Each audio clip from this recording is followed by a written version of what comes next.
World that transfers funds, public and private funds, but if we do not act together, the costs will be more than double, and we will preclude the possibility of keeping temperatures below dangerous levels. اور یہ کرنے کے لیے public اور private funds دونوں کی ضرورت ہے. دس از ناٹ اے چیریٹی اور ایڈ، بلکہ یہ کمپنسیشن ہے ان ملکوں کے لیے جو مغرب کی ریکلیسنس کے باعث آج اپنے سروائیول کے لیے جوجھ رہے ہیں. اور یہ رجحان صرف ریاستی طور پر ہی نہیں بلکہ معاشرتی طور پر بھی دیکھا جا سکتا ہے. دنیا کی ٹاپ 1% آبادی جو کہ لگ بھگ 6.5 کروڑ لوگ ہیں، جن کی سالانہ آمدن $1 لاکھ سے زیادہ ہے، ان کا کاربن فٹ پرنٹ دنیا کے باٹم 50% غریب طبقے جو کہ لگ بھگ 3.5 ارب لوگ ہیں، ان سے تقریباً 2 گنا زیادہ ہے. ایک پیسیفک آئی لینڈ اسٹیٹ ٹوویلو جس کی آبادی تقریباً 11,000 لوگ ہیں، اس کا سال 2021 میں کاربن ڈائی آکسائڈ اور ماحول کو نقصان پہنچانے والی دیگر گیسز کا اخراج رشین بلینئر رومن ایبرامووک کے ایک عالی شان یارڈ سے کم ہے، جو یہ شخص محض لگژری کے لیے استعمال کرتا ہے، بڑی بڑی پارٹیز ہوسٹ کرنے کے لیے استعمال کرتا ہے. اور اس کے برعکس ٹوویلو جیسا ایک ملک جس کی پانی کی سطح ہر سال بڑھ رہی ہے، اور حال کچھ ایسا ہے کہ کچھ عرصے میں ٹوویلو کے رہائشیوں کے پاس رہنے کو ٹھکانہ نہ ہوگا. یعنی دنیا کی 1% آبادی کی آسائش اور لیوش لائف سٹائل کا خمیازہ اربوں مفصلین کو بھگتنا پڑ رہا ہے. نہ اس 1% آبادی کے گھر سیلابوں میں بہہ رہے ہیں، اور نہ ان کو اپنے ایئر کنڈیشن محلوں میں ہیٹ ویوز کے بارے میں کوئی علم ہے. جہاں ایک طرف ہر سال ہزاروں لوگ ہیٹ سٹروک کے باعث اپنی جانیں گنوا دیتے ہیں، وہیں دنیا کی elite doesn't even break a sweat. صرف 125 بلینئرز کا اپنا ذاتی کاربن فٹ پرنٹ 8.5 کروڑ گاڑیوں سے زیادہ ہے، اور اگر ان کا سامنا کسی ایسی آفت سے ہو بھی جائے تو they can easily fly away on their private jets and helicopters. اور یہ فگرز محض ان بلینئرز کی ذاتی زندگیوں سے منسلک ہے.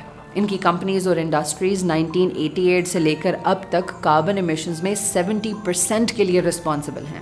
اور کچھ ماہرین تو یہ آرگیومنٹ بھی پیش کرتے ہیں کہ ٹاپ 1% کو سانحات اور نیچرل ڈیزاسٹرز کے نتیجے میں منافع بھی ہوتا ہے. For a shocking event, a war, coup, terrorist attack, market crash, or natural disaster, they exploit the public's disorientation, suspend democracy, push through radical free market policies that enrich the 1% at the expense of the poor and middle class. In short, capitalists harness the shock of disasters. Oil moguls اور petroleum companies چند non profit organisations کے ساتھ مل کر climate change denial کو فروغ دیتے ہیں اور پروپیگنڈا کی مدد سے عوام الناس کو ماحولیاتی تباہی سے اگنورنٹ رکھتے ہیں. سن 2014 اور 2020 کے درمیان کلائمیٹ چینج ڈینائل کے پروپیگنڈا میں ایسی آرگنائزیشنز کی جانب سے $54 ملین خرچ کیے گئے. اب یہ آرگنائزیشنز عوام کو گمراہ کرنے کے لیے اتنا پیسہ کیوں خرچ کریں گی؟ Their corporate interests are tied with this. ان کمپنیز نے منافع حاصل کرنے کے جو طور طریقے اپنا رکھے ہیں اور جو سسٹمز ان پلیس ہیں، انہیں گیو اپ کرنا ان کے لیے ناپید ہونے کے مترادف ہے. If these systems that benefit them go out, they get extinct. ایک اور چیز جس سے یہ طبقہ بینیفٹ کرتا ہے وہ ہے ان کے لائف سٹائل کی گلوریفیکیشن. سال 2022 میں امریکی سنگر ٹیلر سوئفٹ کے پرائیویٹ جیٹ سے خارج ہونے والی کاربن ڈائی آکسائڈ کی مقدار اس کے کانسرٹس میں آنے والے ہزاروں لاکھوں لوگوں کے ذاتی کاربن فٹ پرنٹ سے ہزاروں گنا زیادہ تھی.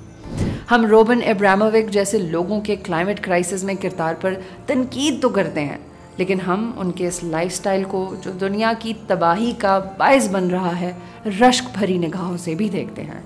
اور ان کی زندگی کا یہ چارم ایک ایسی پبلک اپیل رکھتا ہے جو اس پریسیڈنٹ کو توڑنے کی راہ میں حائل ہوتا ہے.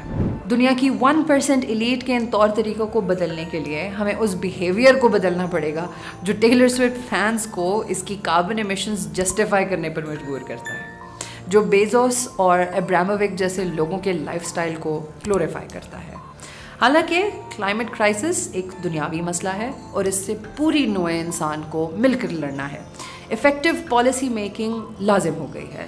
لیکن جب ہم لاہور میں اسکول جاتے ہوئے لوور مڈل کلاس بچوں کو اسماگ سے جوجھتے دیکھتے ہیں اور دنیا کے عمراء کو ان کی یارڈز پر عیاشی کرتے دیکھتے ہیں، تو یہ بات واضح ہو جاتی ہے کہ climate change has become a war on classes.